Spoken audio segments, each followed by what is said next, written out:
Bienvenue sur le rocher. Perdre quelqu'un qu'on aime, c'est comme si le monde s'écroulait. On cherche l'air, mais chaque souffle fait mal. Les souvenirs deviennent des poignards silencieux, et le silence devient assourdissant. Aujourd'hui, on ne va pas faire fuir cette douleur. On va en parler, devant Dieu, pas en cherchant des réponses faciles, mais en cherchant sa présence dans cette vallée. Si tu es en deuil, ou si tu veux mieux comprendre comment consoler, ce message est pour toi. Pas pour te dire « sois fort », mais pour te rappeler que Dieu est là, même dans les larmes. Jésus pleura. Jean chapitre 11 au verset 35. Même le Fils de Dieu a pleuré, et il l'a fait devant les autres, sans honte, sans masque. Face à la mort de son ami Lazare, Jésus a ressenti la perte, a partagé le chagrin, a exprimé la tristesse.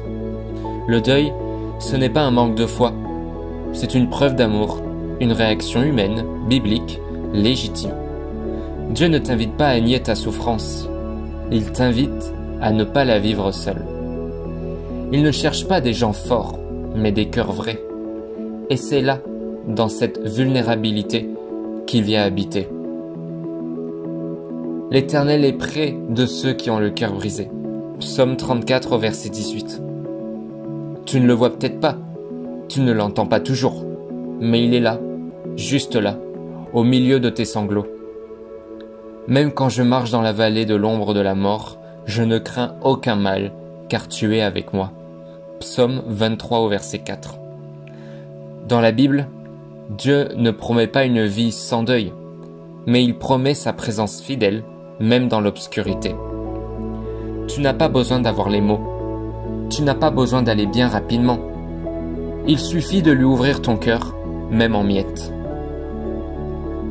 Nous ne voulons pas que vous soyez dans l'ignorance au sujet de ceux qui sont morts, afin que vous ne soyez pas tristes comme les autres. 1 Thessaloniciens chapitre 4 verset 13. Le deuil chrétien n'efface pas la tristesse, mais il l'habille d'espérance. Parce que pour celui qui meurt en Christ, la mort n'est pas la fin, mais un passage vers la vie éternelle.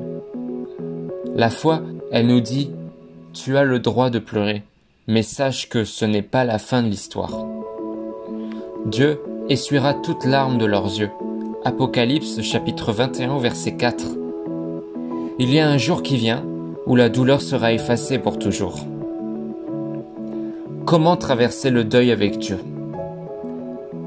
Parle-lui, même si tu cries, même si tu ne comprends pas. Dieu supporte ta colère, ton incompréhension, ton silence aussi. Entoure-toi, ne t'isole pas. Dieu agit aussi à travers les bras d'un ami, d'un pasteur, d'un frère ou d'une sœur. Ton chagrin est trop lourd pour que tu le portes seul. Prends le temps. Le deuil n'a pas d'agenda. Il y a des jours de lumière et des rechutes. C'est normal. Mais à chaque étape, Dieu marche avec toi.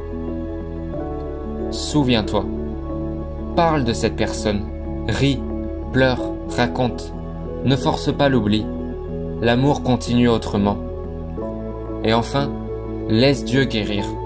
Pas pour effacer le passé, mais pour t'apprendre à vivre avec sa paix au centre. Le deuil est une vallée sombre, mais tu n'y es pas abandonné. Dieu ne promet pas une vie sans perte, mais il promet une paix au milieu du vide. Il recueille chaque larme, il entend chaque soupir, et il transforme la perte en témoignage, et parfois le silence en chant. Il change nos habits de deuil en habits de louange. Ésaïe chapitre 61 verset 3. Alors non, ce n'est pas facile, mais ce n'est pas sans espérance. Ce n'est pas une fin, c'est une étape. Et Dieu, lui, reste fidèle du début à la fin. Si tu traverses un deuil, je prie que tu ressentes la présence de Dieu plus que jamais. Tu n'es pas seul. Seigneur, soutiens-moi dans ma douleur. Abonne-toi si tu veux d'autres messages de réconfort et d'espoir. Et surtout, rappelle-toi, Dieu ne t'abandonne pas dans la perte, il t'accompagne vers la vie.